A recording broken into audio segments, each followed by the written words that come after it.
우리는 살면서 어느 순간 이런 생각에 멈춰섭니다. 이 정도면 충분히 노력한 거 아닌가? 남들보다 덜한 것도 아니었고, 대충 산 것도 아니었고, 피할 수 있었던 걸 일부러 피해간 것도 아니었습니다. 버틸 수 있을 만큼은 버텼고, 참을 수 있을 만큼은 참았고, 포기하지 말라는 말이 들릴 때마다 어쨌든 하루를 또 넘겼습니다. 그런데도 어느 순간 뒤돌아보면 여전히 비슷한 자리에 서 있는 것 같은 느낌이 듭니다. 크게 망한 건 아닌데 분명히 애썼는데 이상하게도 달라진 게 잘 보이지 않습니다. 이때 사람 마음속에서 아주 조용한 질문 하나가 올라옵니다. 그럼 나는 뭘 잘못한 걸까? 이 질문은 게으른 사람에게서 나오지 않습니다.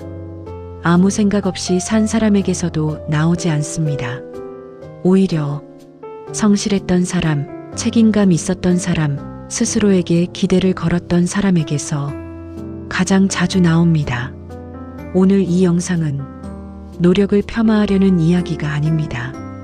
그러니까 포기해라라는 말도 아닙니다.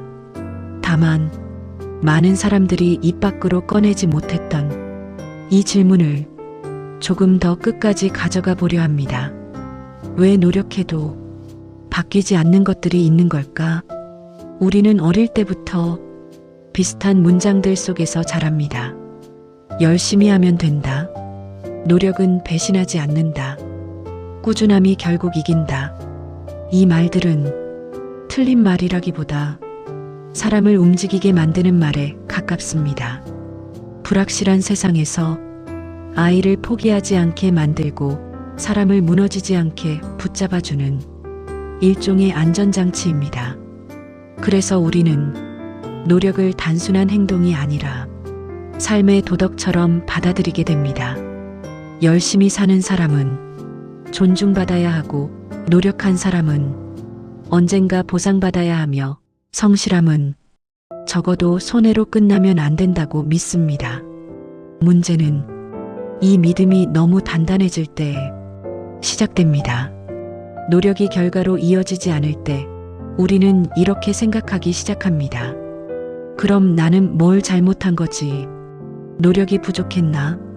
아니면 내가 문제 있는 사람인가? 여기서부터 노력은 희망이 아니라 자기 검열의 기준이 됩니다.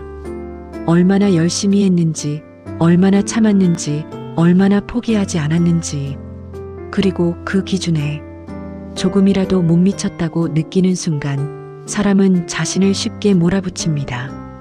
이 정도로 힘들다고 말할 자격은 없지. 남들은 더 힘든데 나는 아직도 부족하네. 이렇게 노력은 어느새 우리를 보호하는 장치가 아니라 우리를 평가하는 잣대가 됩니다. 노력의 결과가 눈에 보이지 않을 때 사람이 가장 먼저 잃는 건 의욕이 아닙니다. 희망도 아닙니다. 가장 먼저 무너지는 건 자기 신뢰입니다. 내가 이렇게까지 했는데도 안 된다면 내 판단 자체가 틀린 거 아닐까? 이 생각이 들기 시작하면 사람은 더 이상 상황만 보지 않습니다. 자기 자신을 보기 시작합니다. 그리고 그 시선은 대체로 친절하지 않습니다. 실패한 결과 하나를 가지고 그동안의 선택 전체를 의심하고 한 번의 정체를 가지고 삶의 방향 자체를 부정합니다. 내가 잘못 살아온 건가? 이 방식 자체가 틀린 건가? 이 지점에서 사람은 두 갈래로 갈립니다. 어떤 사람은 세상을 원망하기 시작하고 어떤 사람은 자기 자신을 원망하기 시작합니다. 문제는 어느 쪽이든 마음이 덜 힘들어지지는 않는다는 겁니다.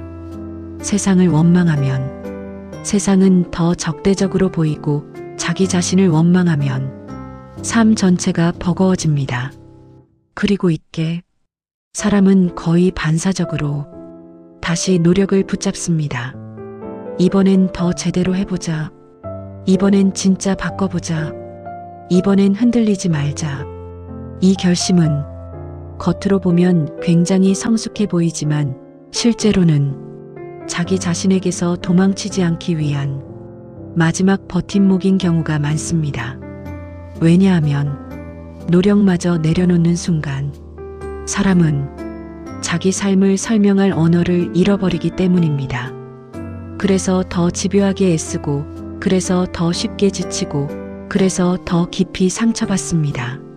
하지만 여기서 한 가지 질문을 피할 수 없게 됩니다. 만약 노력으로 바뀌지 않는 영역이 정말로 존재한다면 우리는 지금 엉뚱한 싸움을 하고 있는 건 아닐까? 노력에는 이상한 성질이 하나 있습니다. 하면 할수록 마음이 편해지는 게 아니라 오히려 더 조급해진다는 점입니다. 처음에는 이 정도만 해보자로 시작합니다. 하지만 시간이 지나도 상황이 크게 달라지지 않으면 기준이 바뀝니다.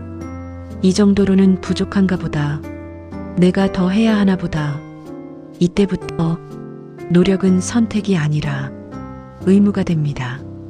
쉬는 날에도 마음이 쉬지 못하고 아무것도 하지 않는 시간에 죄책감이 따라옵니다. 이렇게 쉬어도 되나? 지금도 뭔가 해야 하는 거 아닌가? 문제는 이 상태에서의 노력은 회복을 위한 노력이 아니라 자기 자신을 감시하는 노력이 된다는 점입니다. 얼마나 했는지, 얼마나 버텼는지, 얼마나 포기하지 않았는지 이 모든 걸 스스로에게 끊임없이 증명하려 듭니다. 하지만 이 증명에는 끝이 없습니다. 왜냐하면 결과가 나오지 않는 한 노력은 언제나 아직 부족하다는 판정을 받기 때문입니다. 그래서 사람은 점점 자신에게 더 가혹해집니다. 실패했을 때는 상황을 분석하지 않고 자기 태도를 먼저 의심합니다. 내가 마음가짐이 약했나? 내가 덜 간절했나? 내가 진짜 원한 게 맞나? 이 질문들이 반복되면 노력은 더 이상 앞으로 나아가기 위한 에너지가 아니라 자기 자신을 깎아내리는 도구가 됩니다. 그리고 이 지점에서 많은 사람들이 같은 착각에 빠집니다. 조금만 더 하면 넘어갈 수 있을 것 같다는 착각. 하지만 정말 그럴까요? 여기서 우리는 한번 아주 솔직해질 필요가 있습니다. 정말로 모든 것이 노력으로 바뀔 수 있을까요? 예를 들어 이런 것들은 어떨까요? 불안이 올라오는 속도, 사람에게 끌리는 방식, 거절당했을 때 마음이 무너지는 깊이, 외로움을 견디는 한계선. 이것들은 노력으로 조금은 다룰 수 있습니다. 하지만 완전히 다른 성질로 바꿀 수는 없습니다. 그런데 우리는 이 영역까지 노력으로 정복해야 한다고 은근히 강요받으며 살아갑니다. 불안해하지 말아야 하고, 흔들리지 말아야 하고, 상처받아도 금방 회복해야 하며 감정에 휘둘리지 말아야 한다고 배웁니다. 문제는 이 요구가 현실적인 조언이 아니라 이상적인 기준이라는 점입니다. 이 기준에 맞추지 못하면 사람은 이렇게 결론 내립니다. 나는 멘탈이 약한 사람이다. 나는 기본이 안 된 인간이다. 하지만 이건 사실과 다릅니다. 이건 노력의 문제가 아니라 기질과 구조의 문제에 가깝습니다. 사람마다 타고난 감정 반응의 폭이 다르고 세상을 받아들이는 민감도가 다르고 욕망이 향하는 방향이 다릅니다. 이 차이는 게으름이나 의지 부족으로 설명되지 않습니다. 그런데도 우리는 이 차이를 인정하지 않으려 합니다. 왜냐하면 인정하는 순간 지금까지 붙잡아온 노력하면 된다는 공식이 흔들리기 때문입니다. 그래서 우리는 차이를 받아들이는 대신 스스로를 더 몰아붙입니다.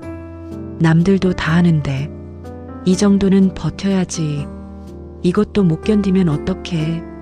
이 말들은 스스로를 단단하게 만드는 말처럼 보이지만 사실은 자기 이해를 미루는 말입니다. 노력으로 안 되는 영역이 있다는 사실은 사람을 약하게 만들기 때문이 아닙니다. 오히려 사람을 불안하게 만들기 때문입니다. 모든 게 노력으로 해결된다고 믿으면 세상은 계산 가능한 공간이 됩니다. 얼마나 했는지, 얼마나 버텼는지에 따라 결과를 예상할 수 있기 때문입니다.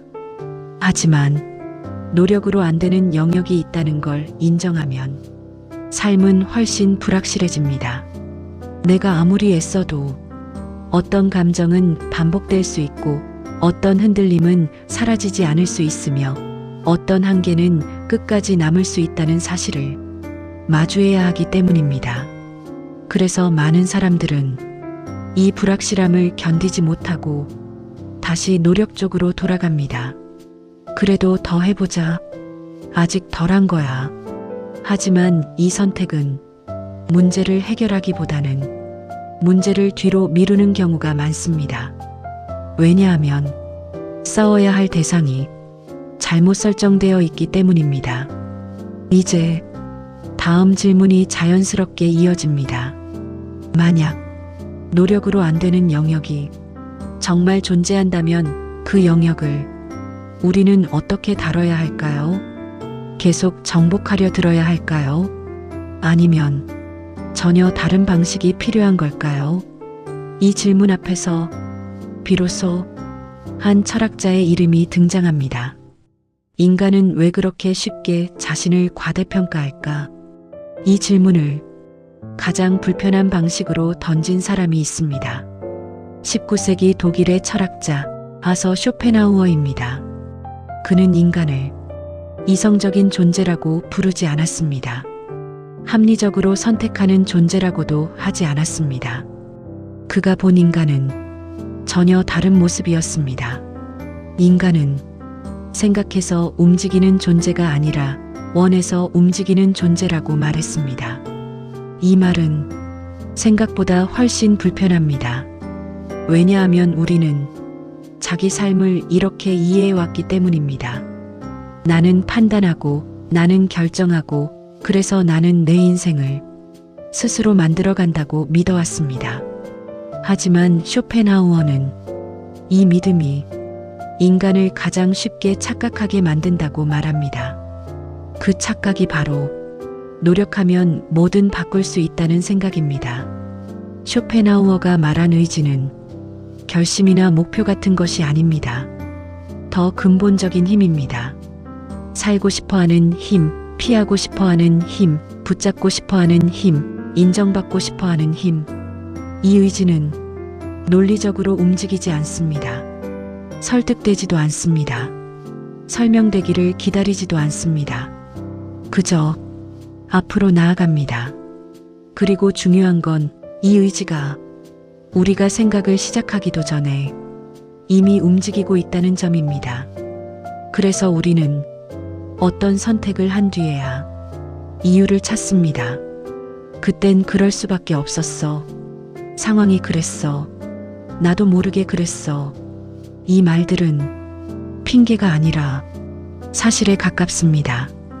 왜냐하면 그 순간에는 이미 기울어진 상태였기 때문입니다. 이성은 그 기울어짐을 막는 존재가 아니라 나중에 설명을 붙이는 존재에 가깝습니다. 이 지점에서 쇼펜하우어는 노력에 대해 아주 냉정한 선을 긋습니다. 노력은 행동을 조절할 수는 있습니다. 습관을 조금은 바꿀 수 있습니다. 환경을 관리할 수도 있습니다. 하지만 의지의 방향 자체를 완전히 다시 설계하지는 못한다고 말합니다. 사람마다 욕망이 향하는 방향이 다르고 불안이 올라오는 지점이 다르고 상처에 반응하는 깊이가 다릅니다. 이 차이는 도덕의 문제가 아닙니다. 성실함의 문제가 아닙니다. 노력의 부족도 아닙니다. 그저 사람마다 다른 구조일 뿐입니다. 그런데 우리는 이 구조를 인정하지 않으려 합니다. 왜냐하면 인정하는 순간 이런 생각이 들기 때문입니다. 그럼 나는 여기까지인가? 그럼 더 나아질 수는 없는 건가?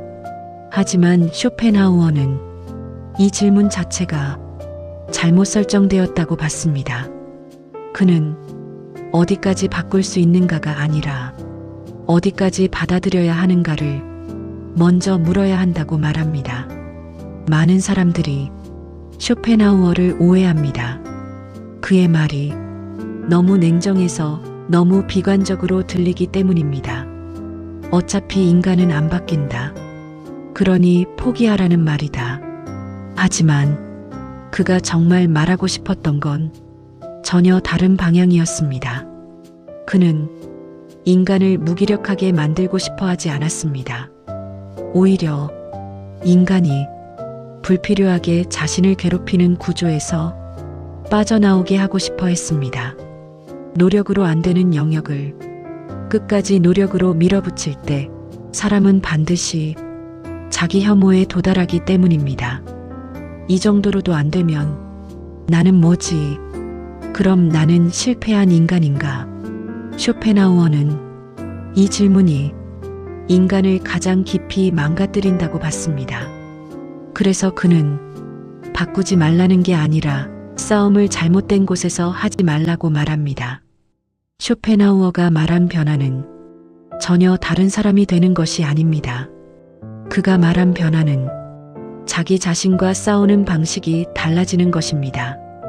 의지를 없애려 하지 말고, 의지를 이기려 하지 말고, 의지를 부끄러워하지도 말고, 그저 의지를 하나의 현상으로 바라보라는 것입니다. 아, 지금 내가 불안을 피하려 하고 있구나. 아, 지금 이 선택은 상처받지 않으려는 반응이구나. 이렇게 바라보는 순간 사람은 처음으로 자기 자신에게서 한 발짝 물러설 수 있습니다. 이 거리는 인생을 단번에 바꾸지는 않습니다. 하지만 반복되는 좌절 속에서 자기 자신을 완전히 부숴버리는 일을 막아줍니다. 그리고 바로 여기서 다음 질문이 등장합니다. 만약 노력으로 안 되는 영역이 있고 그걸 억지로 바꾸려 할수록 우리가 더 망가진다면 그럼 우리는 어떻게 살아야 할까요? 여기서부터 쇼펜하우어의 철학은 체념이 아니라 삶의 태도로 바뀌기 시작합니다. 그럼 노력은 무의미한 걸까? 여기까지 오면 많은 사람들이 같은 질문을 합니다. 그럼 노력은 의미 없는 건가요? 어차피 안 바뀐다면 왜 애써야 하죠? 이 질문은 비관에서 나오는 질문이 아닙니다. 오히려 아주 정직한 질문입니다. 그리고 이 질문에 제대로 답하지 않으면 이 모든 이야기는 험으로 끝나버립니다. 하지만 쇼펜하우어의 답은 의외로 단순합니다. 그는 노력을 부정하지 않았습니다. 다만 노력의 과도한 역할을 맡기지 말라고 했습니다. 노력은 결과를 보장하는 계약서가 아닙니다. 세상을 설득하는 증거도 아닙니다. 노력은 내가 무너지지 않기 위해 내 삶의 형태를 유지하는 태도에 가깝습니다. 이 차이를 받아들이지 못하면 노력은 반드시 원망으로 변합니다. 이렇게까지 했는데 왜 아무것도 돌아오지 않지? 이 생각이 들기 시작하면 노력은 더 이상 삶을 지탱하는 힘이 아니라 삶을 갉아먹는 기준이 됩니다. 그래서 중요한 건 얼마나 노력했는지가 아닙니다. 노력이 나를 살리고 있는지 아니면 나를 더 몰아붙이고 있는지입니다. 만약 노력이 나를 설명하는 유일한 언어가 되었다면 그 노력은 이미 방향을 잃은 상태일 수 있습니다. 우리는 늘 변화를 목표로 삼습니다. 바뀌어야 한다고 믿고 달라져야 의미가 있다고 생각합니다. 하지만 쇼펜하우어는 전혀 다른 질문을 던집니다. 정말 바뀌어야만 하는가? 그가 말한 삶의 목표는 성공도 성장도 아니었습니다. 그가 붙잡은 건 고통을 줄이는 방향이었습니다. 완전히 다른 사람이 되는 것보다 같은 상황에서도 조금 덜 무너지는 사람, 같은 실수를 하더라도 자기 자신을 끝까지 부정하지 않는 사람, 그는 이 상태를 현명함이라고 불렀습니다. 이 관점에서 보면 삶은 이렇게 달라집니다. 결과가 좋지 않아도 나는 실패한 인간이다로 가지 않고 이 상황에서 내가 어디까지 흔들렸는가를 봅니다. 비교해서 지는 날에도 나는 왜 이것밖에 안 되지가 아니라 나는 어떤 조건에서 싸우고 있는가를 봅니다. 이 전환이 일어나면 삶이 갑자기 쉬워지지는 않습니다. 하지만 삶이 나를 압도하지는 못하게 됩니다. 왜 노력해도 바뀌지 않는 것들이 있을까요? 그건 당신이 부족해서가 아닙니다. 의지가 약해서도 아닙니다. 간절하지 않아서도 아닙니다. 인간에게는 노력으로 닿지 않는 영역이 원래 존재하기 때문입니다. 이 사실을 인정하는 건 패배가 아닙니다. 오히려 잘못된 싸움에서 발을 빼는 일입니다. 노력으로 안 되는 영역을 끝까지 노력으로 밀어붙일 때 사람은 반드시 자기 자신을 적으로 만들게 됩니다. 하지만 그 영역을 정확히 인식하는 순간 사람은 처음으로 자기 편이 될 수 있습니다. 쇼펜하우어는 행복해지라고 말하지 않았습니다. 그는 다만 이렇게 말했습니다. 현명한 사람은 자기 자신을 바꾸려 애쓰기보다 자기 자신을 정확히 이해하려 한다고. 오늘 이 영상이 당신의 삶을 당장 바꾸지 못해도 괜찮습니다. 다만 노력해도 안 바뀌는 나를 조금 덜 미워하게 되었다면 그걸로 충분합니다. 세상은 여전히 불확실하고 삶은 여전히 쉽지 않겠지만 적어도 당신은 더 이상 자기 자신과 끝없는 전쟁을 벌이지 않아도 됩니다. 그리고 그 순간부터 노력은 당신을 증명하기 위한 도구가 아니라 당신을 지키기 위한 태도가 됩니다.